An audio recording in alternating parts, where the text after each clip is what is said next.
जय Hind class 10th के विद्यार्थियों। तो कैसे हैं आप सभी? आशा करता हूँ आप सभी अच्छे होंगे और अपने अपने एग्जाम की तैयारी में लगे होंगे। तो अभी के इस वीडियो में हम लोग देखने वाले हैं जो 25 फरवरी को आप लोग का एग्जाम है सोशल साइंस का, उसका कुछ मोस्ट सब्जेक्टिव क्वेश्चन, ठीक है, मोस्ट इंपॉर्टेंट सब्जेक्टिव क्वेश्चन जो आप कह सकते हैं कि जो एग्जाम में डायरेक्ट छप भी सकता है ये सब सवाल, ठीक है। तो बहुत ही इंपॉर्टेंट सवाल 19 को लेकर आए हैं दोस्तों आप सभी के लिए। तो चलिए देखते हैं कौन कौन सा सवाल यहाँ पर है जिसमें से आपको अति लघु उत्तरीय, लघु उत्तरीय और दीर्घ उत्तरीय प्रश्न आपको मिलेंगे, ठीक है। जिसमें से आपका हिस्ट्री, ज्योग्राफी, पॉलिटिकल साइंस और इकोनॉमिक्स सभी चारों चैप्टर का सवाल है। तो देखते हैं कौन कौन सा इंपॉर्टेंट सवाल है यहाँ पे। देखिए पहला सवाल जो है वो पूछा गया हेनरी फोर्ड कौन था। और दोस्तों एक बात आपको बता देते हैं कि सोशल साइंस का प्लेलिस्ट बना हुआ है ऑब्जेक्टिव का भी और सब्जेक्टिव का भी। ऑब्जेक्टिव का शायद 15 से 16 वीडियो होगा जो आप ध्यान से देख लीजिएगा, और बाकी सब्जेक्टिव का भी 2 वीडियो अपलोड है, तीसरा वीडियो यहाँ पर डालने वाले, ठीक है। और इस तरह से कम सब्जेक्टिव का 10 से 12 वीडियो आएगा दोस्तों। अगर आप उतना देख लेते हैं तो आपका 100% मार्क्स यहाँ से जरूर बनेगा। तो चलिए देखते हैं। अभी फिलहाल पहला सवाल पूछा गया हेनरी फोर्ड कौन था। तो दोस्तों हेनरी फोर्ड जो था वो अमेरिका का एक बहुत बड़ा कार निर्माता था, ठीक है। देखिए यहाँ क्या बोला, हेनरी फोर्ड बड़े पैमाने पर कारों का एक विश्व प्रसिद्ध निर्माता था। और आपको थोड़ा सा और जानकारी देते हैं। तो हेनरी फोर्ड अमेरिका का एक बहुत बड़ा कार निर्माता था और फोर्ड नामक गाड़ी वो बनाता था, ठीक है, हेनरी फोर्ड। और उसका जो कार होता था वो 3 मिनट में कार बना कर रेडी कर देता था, और टी नाम का मॉडल का कार उसका था, ठीक है, टी नाम का मॉडल का कार उसका आता था। तो ये हुआ पहला सवाल हेनरी फोर्ड से रिलेटेड। अमेरिका का ये लोग कार निर्माता था। दूसरा सवाल पूछा गया औद्योगिक क्रांति। तो औद्योगिक क्रांति जो था वो कह सकते हैं औद्योगिक क्रांति जो था वो 18वीं सदी के उत्तरार्ध में स्टार्ट हुआ था, 18वीं सदी के उत्तरार्ध में ब्रिटेन में। और यहाँ आप कह सकते हैं कि जो हाथ से काम होता था, ठीक है, हाथों से कामों का स्थान जब मशीन ले लेता है तो उसको हम लोग औद्योगिक क्रांति कहते हैं। तो वहाँ पर वही हुआ था। जनरली क्रांति को सुन के आदमी का दिमाग में यही आएगा कि यहाँ लड़ाई झगड़ा हो रहा था, पर ऐसा कोई बात नहीं है। बल्कि वहाँ पर सभी हाथों से बना हुआ सामान को का जो स्थान है वो औद्योगिक यानी मशीन ले लेता है, इसके इसलिए उसको बोलते हैं औद्योगिक क्रांति। तो देखते हैं अब एक बार क्या लिखा हुआ है कि औद्योगिक क्रांति हम उस क्रांति को कहते हैं जिसने 18वीं शताब्दी के उत्तरार्ध में उत्पादन की तकनीक और संगठन में अनेक क्रांतिकारी परिवर्तन ला दिए। यानी कि अभी बहुत ही कम समय में बहुत ज़्यादा उत्पादन यहाँ पर होने लगा ब्रिटेन में। ये परिवर्तन इतने तेज रफ्तार से आए और इतने प्रभावशाली सिद्ध हुए कि उन्हें क्रांति का नाम दे दिया गया। क्रांति इसीलिए नाम दिया गया क्योंकि बहुत ही स्पीड तरीके से उद्योग धंधा और फैक्ट्री का विकास हुआ वहाँ पर। सबसे पहले कपड़ा का फैक्ट्री लगा, उसके बाद लोहा अयस्क इत्यादि का फैक्ट्री वहाँ पर लगा है। इस क्रांति ने घरेलू उद्योग धंधों के स्थान पर फैक्ट्री सिस्टम को जन्म दिया। कार्य हाथों के स्थान पर मशीनों से होने लगा और छोटे कारीगर तथा स्थान पूंजीपति श्रेणी ने लिया। अब जाहिर सी बात है छोटा सा जो पूंजीपति होगा, यानी छोटा-छोटा जो ये होगा आपका कारीगर, तो वो तो हाथ से ही उत्पादन करेगा, लेकिन उसका स्थान पूरा मशीन ले लिया यहाँ पर, और एक क्रांति के रूप में बाढ़ जैसी आ गई मशीनों की। और नए-नए चीज़ जैसे कि आपका हो गया फ्लाई शटल, ठीक है, उसके बाद स्पिनिंग जेनी मशीन, इस टाइप के जितने भी मशीन थे, तो ये सब मशीन आ गया वहाँ पर, इसलिए इसको बोला गया औद्योगिक क्रांति। चलिए अब अगला सवाल देखेंगे हम लोग। पॉलिटिकल साइंस से क्षेत्रीय दल किसे कहते हैं। तो देखिए क्षेत्रीय दल यानी कि ये राजनीतिक दल से सवाल है। तो राजनीतिक दल क्या होता है? तो राजनीतिक दल होता है समान विचारधारा वाले वैसे समूह या संगठन जिनका एक उद्देश्य होता है, ठीक है। उद्देश्य क्या होता है? जो चुनाव लड़ते हैं या सरकार बनाते हैं या बनाने की कोशिश करते हैं उनको राजनीतिक दल कहते हैं। और ये राजनीतिक दल 2 प्रकार का होता है, एक राष्ट्रीय दल और एक क्षेत्रीय दल। तो अभी हम लोग देखते वाले क्षेत्रीय दल। तो क्षेत्रीय दल किसी क्षेत्र विशेष में अपनी राजनीतिक गतिविधियों को कार्यान्वित करते हैं और अपने क्षेत्र विशेष के हित के लिए कार्य करते हैं, क्षेत्रीय दल कहलाते हैं। जैसे कि आप झारखंड में हैं तो आप कह सकते हैं जेएमएम हो गया, आजसू हो गया, ठीक है, ये सब आपका क्या है? तो क्षेत्रीय दल हो गया आपका, ठीक है। तो क्षेत्रीय दल से तात्पर्य ये होगा कि आप लगभग वो एक राज्य या 2 राज्य में आप काम करेगा और वहीं पर चुनाव लड़ता है, उसको क्षेत्रीय दल कहते हैं। इसको प्रांतीय दल भी कहा जाता है। नेक्स्ट क्वेश्चन यहाँ ज्योग्राफी से उठाया गया कि खरीफ फसल किसे कहते हैं, ठीक है। तो देखिए खरीफ फसल वो होता है जो जून जुलाई के आसपास में बोया जाता है और अक्टूबर नवंबर के आसपास में काट लिया जाता है, और जो वर्षा ऋतु के साथ शुरू होता है उसको हम लोग खरीफ फसल ऋतु कहते हैं। तो भारतीय उपमहाद्वीप में खरीफ की फसल उन फसलों को कहते हैं जिन्हें जून जुलाई में बोया जाता है और अक्टूबर के आसपास काट लेते हैं। इन फसलों को बोते समय अधिक तापमान और आर्द्रता तथा पकते समय शुष्क वातावरण की आवश्यकता होती है। मतलब ये जब पक रहा होता है तो थोड़ा ड्राई हमको क्लाइमेट चाहिए, लेकिन जब बो रहे होते हैं तो उसमें थोड़ा अच्छा पानी का जरूरत, अच्छा वर्षा का ज़रूरत होता है। खरीफ फसलों के उदाहरण का बात करें तो धान हो जाएगा, मक्का हो जाएगा, ज्वार, बाजरा, मूंग और मूंगफली। तो आप सभी को पता होगा कि यहाँ पे 3 टाइप की फसल ऋतु होती है, खरीफ फसल ऋतु, रबी फसल ऋतु और जायद फसल ऋतु, ठीक है। खरीफ फसल जो वर्षा ऋतु में बोया गया, उसके बाद रबी फसल जो शीत ऋतु में बोया गया, और जायद फसल जो ग्रीष्म ऋतु में बोया जाता है। अगला अगला सवाल देखेंगे नेपाल में किस तरह की शासन व्यवस्था है। तो पहले हिंदू राष्ट्र नेपाल को जन आंदोलन की सफलता के कारण हुए राजशाही के खात्मे के बाद 2008 में धर्मनिरपेक्ष राज्य घोषित किया गया, यानी कि वहाँ पर एकात्मक शासन व्यवस्था और वो धर्मनिरपेक्ष राज्य है, ठीक है। संघात्मक शासन व्यवस्था, लेकिन वहाँ पर धर्मनिरपेक्ष राज्य उसको घोषित कर दिया गया है। अगला है विदेशी निवेश क्या है। विदेशी निवेश यानी कि फॉरेन इन्वेस्टमेंट क्या है। तो विदेशी निवेश में बहुराष्ट्रीय कंपनी जो होती है अथवा एक देश से दूसरे देश में निवेश करता है और यह औद्योगिकरण की प्रक्रिया को बढ़ावा देता है, ठीक है। आप कह सकते हैं विदेशी निवेश वो होता है जब बहुराष्ट्रीय कंपनियां अपने लाभ के उद्देश्य से एक देश से दूसरे देश में अपना निवेश करती है, वहाँ पर अपना ब्रांच बनाती है और ब्रांच के माध्यम से उस जगह का जितना भी आय होता है उसको लेकर जाती है, ठीक है। इसी को विदेशी निवेश कहते हैं, विदेशी निवेश इसी को कहा जाता है। नेक्स्ट क्वेश्चन है उदारीकरण से क्या अभिप्राय है। तो उदारीकरण का मतलब होता है थोड़ा सा छूट देना, प्रतिबंध जो लगा होता है उसको छूट देना, ठीक है। तो सरकार द्वारा अवरोध अथवा प्रतिरोध को हटाने की प्रक्रिया को उदारीकरण कहते हैं और उदारीकरण के पश्चात व्यापारी मुक्त रूप से निर्णय ले सकते हैं कि उन्हें क्या आयात या निर्यात करना है। व्यापार पर सरकार का नियंत्रण कम हो गया, विदेशी कंपनियां अपने कार्यकाल और कारखाने भारत में स्थापित कर सकती थी। असल में उदारीकरण का मतलब यह था कि सरकार किसी चीज़ पर प्रतिबंध लगा कर रखी थी, वो प्रतिबंध जब हटा दिया गया तो उसी प्रक्रिया को उदारीकरण कहते हैं। उदारीकरण होने से यानी प्रतिबंध जब हटा तो बहुत सारी विदेशी कंपनियां भारत आई और वहाँ पर अपना कारखाना खोल के और कारखाना स्थापित की भारत में, और पूरा जो आप कह सकते हैं व्यापार पर जो सरकार का नियंत्रण थोड़ा कम हो गया, ठीक है। और व्यापारी जो थे वो मुक्त व्यापारी के रूप में मुक्त रूप से अपना व्यापार कर सकते थे, शुल्क मुक्त व्यापार कर सकते थे। तो उदारीकरण का बहुत ही ज़्यादा लाभ भी होता है। अब हम लोग देखेंगे लघु उत्तरीय प्रश्न। तो 1929 की महामंदी का बंगाल के, आप लोग को पता होगा कि आर्थिक महामंदी 1929 यानी कि प्रथम विश्व युद्ध के कुछ दिन बाद ही चालू हुआ, ठीक है, 10 साल के बाद। तो कह सकते हैं कि 1929 की महामंदी का बंगाल के पटसन पैदा करने वाले लोगों पर क्या प्रभाव पड़ा। तो बंगाल के पटसन समुदाय यानी कोस्टिस जो थे वो बंगाल के पटसन समुदाय थे। तो क्या होगा, तो 1929 की आर्थिक महामंदी के कारण बंगाल के पटसन पैदा करने वाले जो था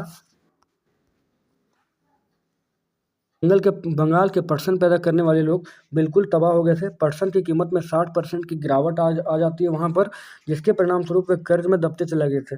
असल में बंगाल में जो पटसन था उसके टाट की बोरियां भी बनाई जाती थी और जैसे ही 1929 का आर्थिक महामंदी आया औद्योगिक उत्पादन में भारी कमी हुआ वहाँ पर, और इससे बोरियों की मांग जो थी वो विदेशों में घट गई, और जब इतनी घट गई तो 60% की गिरावट आई, जिससे जो बोरे बेच रहे थे, बोरे बना रहे थे, उनका काम बिल्कुल ही ख़त्म हो गया वहाँ पर। और इससे कह सकते हैं कि पटसन उगाने वाले किसान की स्थिति जो थी बहुत ही खराब और दयनीय हो गई थी और वे लगातार कर्ज में डूबते हुए चले जा रहे थे। अगला सवाल है 19वीं सदी के यूरोप में कुछ उद्योगपति मशीन के बजाय हाथ से काम करने वाले श्रमिक को प्राथमिकता क्यों देते थे, ठीक है। 19वीं सदी का जब बात है तो कहा जा रहा है कि 19वीं सदी में उद्योगपति मशीनों के बजाय हाथ से काम करने वाले लोगों को प्राथमिकता क्यों देते थे यहाँ पर। तो कह सकते हैं कि 19वीं शताब्दी तक यूरोप मशीनी युग में प्रवेश कर चुका था, मशीनियों में प्रवेश कर चुका था, बड़े बड़े कारखाने स्थापित हो गए थे और नई प्रौद्योगिकी का प्रयोग यहाँ पर लगातार होने लगा था। लेकिन फिर भी यूरोप के कुछ उद्योगपति मशीन के बजाय हाथ से काम करवाने वाले श्रमिक को प्राथमिकता दे रहे थे, क्योंकि ये बहुत सारे कारण थे। पहला कारण यहाँ पर हम लोग देखेंगे, पहला कारण जो था वो था कि नई प्रौद्योगिकी जो थी बहुत महंगी थी, अतः उत्पादक अथवा उद्योगपति उसके प्रयोग के प्रति सावधानी रखते थे। मशीनें जो थी प्रायः खराब भी हो जाती थी, उन्हें ठीक करने पर भारी पैसा भी लगता था। साथ ही साथ वे इतनी कार्यकुशल नहीं थी जैसा कि उनका दावा और आविष्कारक कर रहे थे, और निर्धन किसान तथा प्रवासी भारी संख्या में नगरों की ओर काम की खोज पहुंचने लगे थे।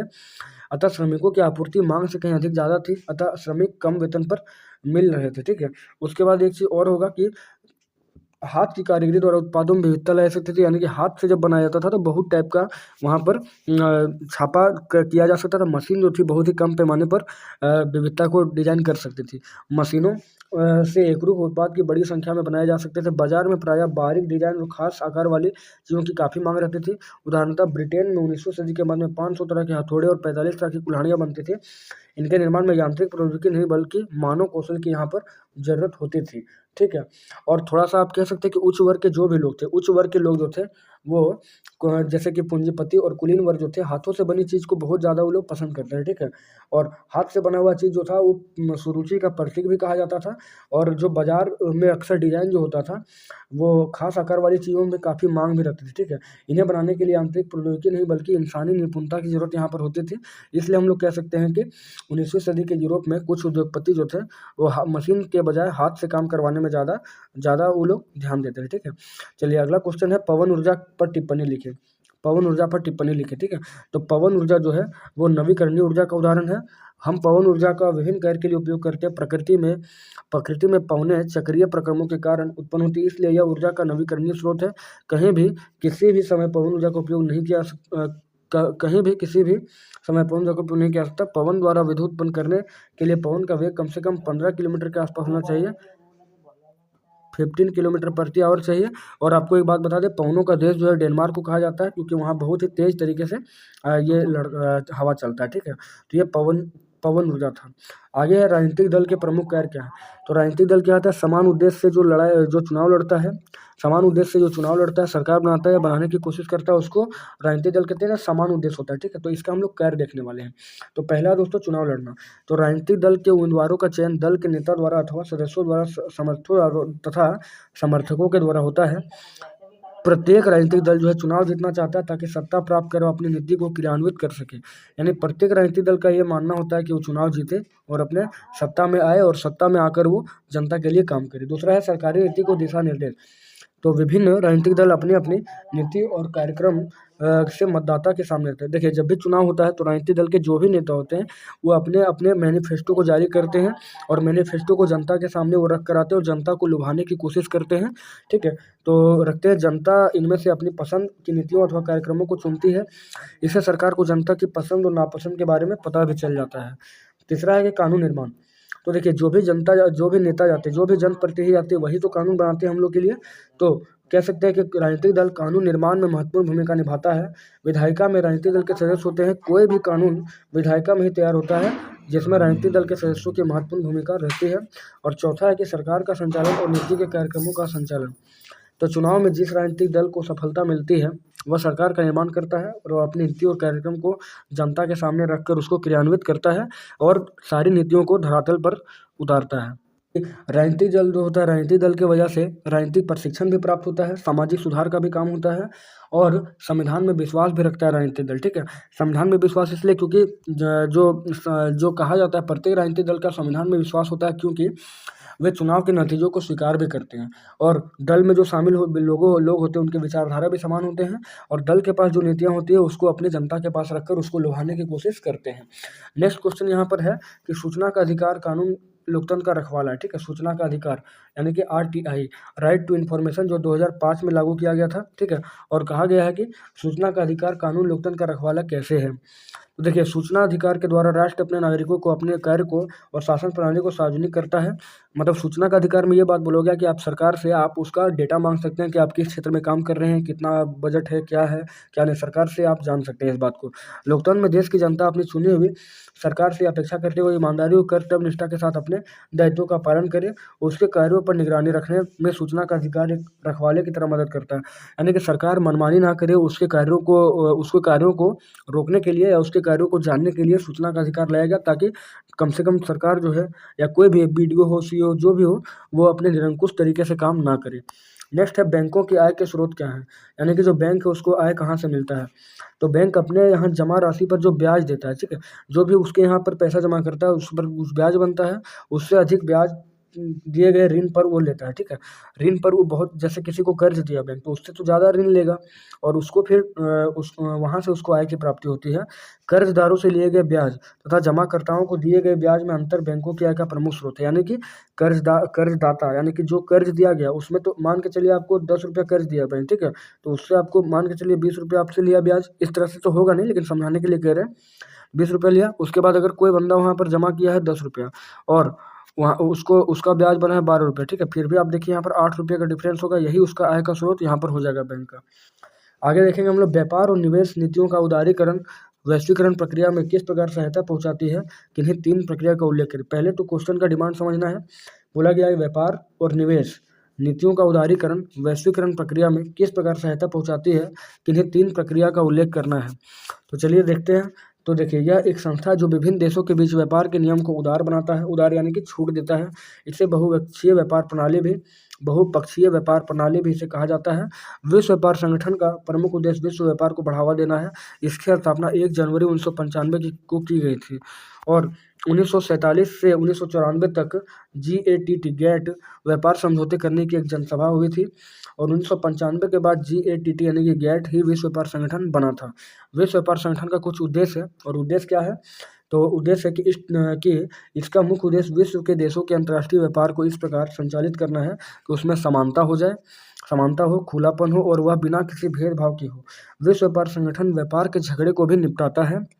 फिर तीसरा है कि विश्व व्यापार संगठन विकसित तथा अल्पविकसित देशों को प्रशिक्षण और तकनीकी सहायता भी प्रदान करता है और यह कुछ नियम और शर्त बनाता है जिन्हें सभी सदस्य देशों को अपनाना पड़ता है। तो विश्व व्यापार संगठन जो अंतर्राष्ट्रीय व्यापार को बढ़ावा देना चाहता है, उसके बाद बिना भेदभाव और खुलापन से आप सारा काम करना चाहता है, और विश्व व्यापार संगठन जो भी देश व्यापार के रूप में झगड़ा करता है उसको निपटाने का काम करता है और विकसित और अल्प विकसित देशों को प्रशिक्षण देकर उसको आगे बढ़ाने का काम भी करता है।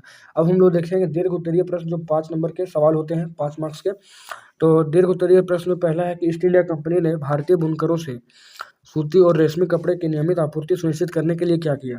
यानी कि ईस्ट इंडिया कंपनी जब यहाँ पर भारत आई तो उन्होंने देखा कि यहाँ पर तो बहुत ही अच्छा कपास का खेती हो रहा है, इस पर व्यापार किया जा सकता है। तो उन्होंने भारतीय बुनकर जो हुआ करते थे, बुनकर जो सभी को अपना माल बेचते थे, तो उन लोग पर वो लोग क्या ऐसा कंट्रोल कर दिया, यही पूछा गया। क्वेश्चन का डिमांड यही है, ईस्ट इंडिया कंपनी ने भारतीय बुनकर से सूती और रेशमी कपड़े नियमित आपूर्ति कराने के लिए क्या उपाय किया। ठीक है, कंपनी की राजनीतिक सत्ता स्थापित हो जाने के बाद, यानी कि जैसे ही 1757 के प्लासी की युद्ध हुई और 1764 में बक्सर का युद्ध होता है, उसके बाद तो ईस्ट इंडिया कंपनी अपना पैर यहाँ पर जमा लेती है और स्थापित हो जाने के बाद कंपनी ने भारतीय व्यापार पर अपना एकाधिकार स्थापित करने के लिए कई कदम उठाए थे। उन्होंने प्रतिस्पर्धा समाप्त करने, लागतों पर अंकुश रखने और कपास तथा रेशम से बने वस्तु की नियमित आपूर्ति के लिए नई व्यवस्था लागू की गई और यह व्यवस्था उसके बहुत ही ज़्यादा जबरदस्त चाल था उसका।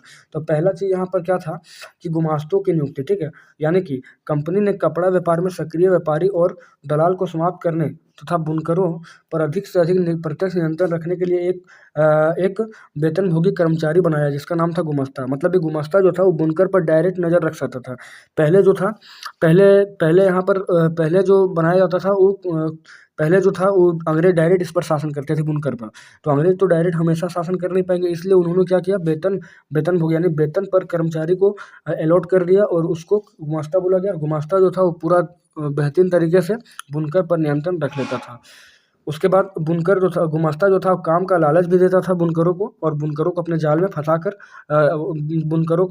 फंसा भी लेता था। उसके बाद है बुनकर द्वारा अन्य व्यापारियों को माल बेचने पर रोक। ठीक है, सबसे इंपॉर्टेंट पॉइंट है, कंपनी को माल बेचने वाले बुनकर पर अन्य खरीदार के साथ कारोबार करने पर रोक लगा दिया। इसके लिए उन्हें पेशगी धन दिया गया, यानी पहले ही पैसा दे दिया गया और बोल दिया कि इतना टाइम को इतना माल आपको दे देना है। ठीक है, और दूसरा बात यह है कि दूसरे पार्टी को, दूसरे दल को, यानी दूसरे कंपनी को कभी भी ये माल नहीं बेचना, यानी कि पूरा तरीका से गुलाम कर लिया गया बुनकर को। और काम का ऑर्डर पाने वाले बुनकर को कच्चा माल खरीदने के लिए ऋण दे दिया जाता था। ऋण लेने वाले बुनकर को अपना कपड़ा गुमास्ता को देना पड़ता था और वे उससे किसी अन्य व्यापारी को नहीं बेच सकते थे। तो इस प्रकार से अंग्रेज समझ गए कि जैसे ही हम इन लोग पर ऑर्डर कंट्रोल करेंगे तो कहीं और बेच नहीं पाएगा और कहीं नहीं बेच पाएगा, तो इसका मतलब ये सारा कपड़ा हम किसको देगा, तो हम लोग ईस्ट इंडिया कंपनी को दे देगा, जिससे ईस्ट इंडिया कंपनी को और ज़्यादा फायदा होने लगा। असल में होता यह था, जैसे ही ऋण मिलता था तो वे उसके कंट्रोल में आ जाते थे ऋण लेने के बाद, और एक निश्चित तय समय पर ही सारा कपड़ा तैयार कर दे देना होता था। आगे बुनकरों से कठोर व्यवहार। तो गुमास्ते बुनकरों से अपमानजनक व्यवहार करते थे। वे सिपाहियों तथा चपरासियों को अपने साथ लेकर जाते थे और माल समय पर तैयार ना होने पर बुनकर को दंड भी दिया जाता था। बुनकर को बुरी तरह पिटाया जाता था और कोड़े लगाए जाते थे। अब बुनकर ना तो दाम पर मोल भाव कर सकते थे। क्यों?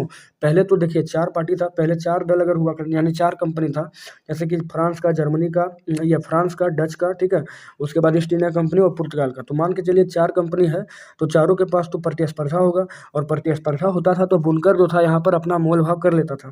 लेकिन जैसे ही उन लोग पर कंट्रोल किया गया, यानी कुल माल जो था वो ईस्ट इंडिया कंपनी को ही बेचना था, तो वो लोग तो अब जो है सो माल पर मोल भाव नहीं कर पाएगा, यानी जितना ही माल दिया जाए, जितना ही दाम दिया जाएगा उतने दाम पे उन लोग को लेकर दे देना पड़ेगा बुनकर को। इसलिए बुनकर का हालत यहाँ पर खराब हो जाता है। तो अब बुनकर ना तो दाम पर मोल भाव कर सकता था और ना ही किसी अन्य सौदागर को अपना माल बेच भी सकता था। उन्हें कंपनी जो कीमत देती थी वो बहुत कम थी, परंतु ऋण राशि के कारण कंपनी के तहत ये बंधे हुए थे। ठीक है, तो इस प्रकार से आपने देखा कि ईस्ट इंडिया कंपनी जो थी बहुत ही दिमाग लगाकर बुनकर को पूरा अपने कंट्रोल में करती है और सूती और रेशमी कपड़े का नियमित आपूर्ति यहाँ से करती है। ठीक है, नेक्स्ट हम लोग क्वेश्चन देखने वाले हैं को अन्य शासन से बेहतर कहा जाता है। देखिए, समकालीन विश्व में अभी 4 टाइप के शासन व्यवस्था, लेकिन उसमें से सबसे बेहतरीन जो है लोकतंत्र है। आप 9th क्लास में पढ़े होंगे, लोकतंत्र कोई जादू का छड़ी नहीं है। ठीक है, बहुत कुछ इसमें भी खामियां, लेकिन फिर भी जो चारों टाइप का शासन है, सैनिक, तानाशाही उसके बाद लोकतंत्र और राजतंत्र, उसमें सबसे बेटर कौन है? लोकतंत्र है। तो यही पूछा गया लोकतंत्र सबसे बेटर क्यों है? तो आप जितना भी गुण आप जानते हैं लोकतंत्र का सभी इसमें आप लिख सकते हैं। यानी कि लोकतंत्र को अन्य शासन प्रणाली से बेहतर माना जाता है क्योंकि इस शासन व्यवस्था में कुछ ऐसे गुण पाए जाते हैं जो अन्य शासन व्यवस्था में नहीं पाए जाते हैं। तो कौन है? तो पहला जनमत पर आधारित शासन, यानी यह शासन जनता की सामान्य इच्छा के अनुसार चलाया जाता है। प्रत्येक व्यक्ति की इच्छा को इसमें ध्यान रखते हैं, प्रत्येक व्यक्ति को यानी समाज के अंतिम तबके को भी इसमें जोड़ा जाता है। दूसरा समानता और स्वतंत्रता का पोषक, यानी कि लोकतंत्र के अंतर्गत जाति, वंश, रंग, धर्म, लिंग आदि का भेदभाव नहीं किया जाता। कानून के कानून के समान सभी नागरिक समान माने जाते हैं। सभी नागरिक को अपने विचार, भाषण, सभा आदि करने की छूट दी जाती है। यानी कुछ मौलिक अधिकार भी है, कुछ छूट भी है और कुछ कर्तव्य यहाँ पर होता है। उसके बाद है व्यक्ति की गरिमा में वृद्धि, यानी कि लोकतंत्र में सभी नागरिकों का अपना कुछ गरिमा होता है। सभी व्यक्ति गरिमा के साथ जीते, उन्हें हे दृष्टि से नहीं देखा जाता, चाहे वे किसी भी जाति के हो, किसी भी धर्म के हो, किसी भी रंग, किसी भी भाषा और किसी भी पेशा के हो, यानी कोई भी काम करते हो सबको समान माना जाता है। उसके बाद ये टकराव को टालने संभालने का तरीका देता है, इसमें गलतियों को सुधारने का गुंजाइश मिलता है। लोकतंत्र में काफ़ी विचार विमर्श के बाद जो होता है निर्णय होता है, जिससे हमें गलती को सुधारने में मौका मिलता है और इसलिए आप कह सकते हैं कि इसमें टकराव कम होता है क्योंकि इसमें जिम्मेदार शासक होता है। उसके बाद स्वतंत्रता और समानता के सिद्धांत पर आधारित होता है। जनता इसमें सर्वोपरि होती है क्योंकि अब्राहम लिंकन ने कह दिया है कि जनता का जनता के लिए और जनता के लिए, यानी लोगों का लोगों के लिए और लोगों द्वारा चुना गया शासन व्यवस्था ही लोकतंत्र है। उसके बाद आम जनता का भलाई का उद्देश्य किया जाता है। सरकार यहाँ पर निरंकुश नहीं हो सकती और सरकार कोई भी कानून ऐसा नहीं लाएगी जिससे सिर्फ खास किसी एक तबके को यहाँ पर फायदा हो, और संविधान के आधार पर संचालन होता है, यानी संविधान को सर्वोपरि माना जाता है और देशभक्ति की भावना का विकास होता है। तो इस प्रकार लोकतंत्र अन्य शासन से बेहतर माना जाता है। अब क्वेश्चन देखेंगे हम लोग मुद्रा आवश्यकताओं के दोहरे संयोग की। मुद्रा जो है वो विनिमय का माध्यम है, तो पूछा गया मुद्रा आवश्यकताओं के दोहरे संयोग की समस्या को किस प्रकार सुलझाती है, उदाहरण देकर बताना है। तो देखिए मुद्रा जो है वस्तु विनिमय प्रणाली में मध्यवर्ती भूमिका निभाती है, प्रदान करके आवश्यकताओं के दोहरे संयोग की समस्या सुलझाती है। जैसे एक व्यक्ति के पास कोई भी वस्तु नहीं है परंतु वह बाजार से कपड़ा खरीदता है तो मुद्रा का प्रयोग कर वह कपड़ा खरीद सकता है। इस प्रकार दोहरे संयोग की समस्या का समाधान हो जाता है। जैसे पुराने ज़माने में वस्तु विनिमय होता था, यानी वस्तु के बदले वस्तु दिया जाता था, लेकिन अभी के डेट में क्या है कि अगर हमको कुछ ज़रूरत है और मेरे पास पैसा है और कोई दुकानदार ये रहा, हम ये रहे, ठीक है, यहाँ से हमको ज़रूरत पड़ा कुछ सामान लाने का, मेरे पास पैसा हम इसको दे देंगे, ठीक है, और ये हमको जैसे कि कुछ जैसे आटा हो गया, बिस्किट हो गया, कुछ भी जो घरेलू सामान है वो हमको दे देगा। तो मुद्रा जो है आवश्यकताओं के दोहरे संयोग को पूरा किया कि नहीं, क्योंकि मेरा भी यहाँ पर ज़रूरत हुआ, आटा ले लिए हम, और दुकानदार को पैसे का ज़रूरत हुआ, तो दोनों का यहाँ पर पूरा हो गया। इसलिए आप कह सकते हैं कि मुद्रा जो है दोहरे संयोग की समस्याओं को पूरा करता है। अगला सवाल यहाँ पर है, भारत में गन्ना उत्पादक राज्यों के नाम लिखें और गन्ना उत्पादन की भौगोलिक परिस्थिति का वर्णन यहाँ पर करना है, ठीक है।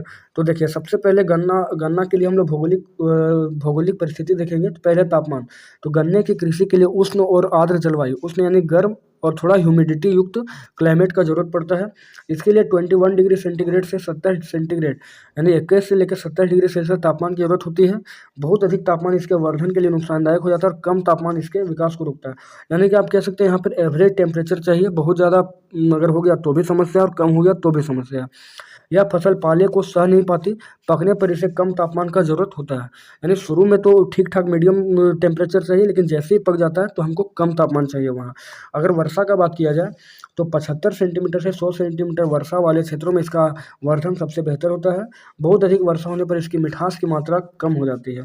और अगला है मृदा, मिट्टी का बात किया जाए तो मृदा का अगर बात किया जाए तो इस पौधे को हल्की दोमट तथा लाल दोमट जैसी विभिन्न मृदाओं में उगाया जाता है, परंतु सबसे बेहतर मृदा गंगा के मैदान के जलोढ़ मृदा तथा दक्षिण भारत की काली मृदा है। काली मृदा जो ज्वालामुखी विस्फोट की वजह से जो बनती है।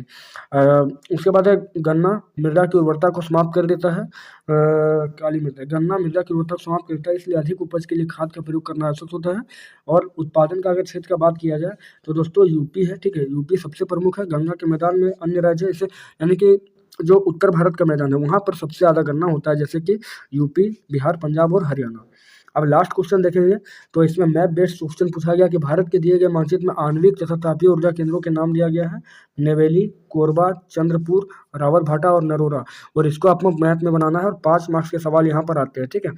तो देखिए पहला जो है नरोरा। नरोरा जो दोस्तों है यह यूपी में, ठीक है, नरोरा उत्तर प्रदेश में है। दूसरा बोला गया है रावतभाटा, ठीक है, रावतभाटा जो राजस्थान में है। उसके बाद तीसरा जो बोला गया है वो कोरबा है। कोरबा छत्तीसगढ़ में आपको मिलेगा, कोरबा, ठीक है। कोरबा जो है वो कोरबा यहाँ पे तीसरा है, और चौथा चंद्रपुर नाम का एरिया दिया हुआ है चौथा, और पांचवा जो है, पांचवा बोला गया है नेवेली। ठीक है, पांचवा जो है बोला गया नेवेली, तमिलनाडु में। तो इस प्रकार से हम लोग मैप बेस्ड क्वेश्चन भी देख लिए, और आशा करते हैं दोस्तों आप सबको ये वीडियो बहुत ही अच्छा लगा होगा। तो इसमें हम लोग सब्जेक्टिव देखे, आज से हम लोग का सब्जेक्टिव क्वेश्चन जो है दोस्तों चालू हो गया है। सब्जेक्टिव में आपको लिखना है, इसलिए आप जितने भी वीडियो मैं अपलोड करूँगा जरूर आप देखिएगा, क्योंकि यहाँ मैं अपने लैंग्वेज में यहाँ समझाता हूँ, और उम्मीद करता हूँ ये सभी वीडियो आपको अच्छा लगा होगा, और मेरे सारे जो जितना भी क्वेश्चन समझा है आपको समझ में आया होगा। ठीक है, तो चलिए मिलते हैं आपसे एक नेक्स्ट वीडियो में, और 25 फरवरी के लिए बहुत ही लाभदायक सिद्ध होगा ये वीडियो। ठीक है, तो चलिए हम लोग मिलते हैं नेक्स्ट वीडियो में, तब तक जय हिंद जय भारत।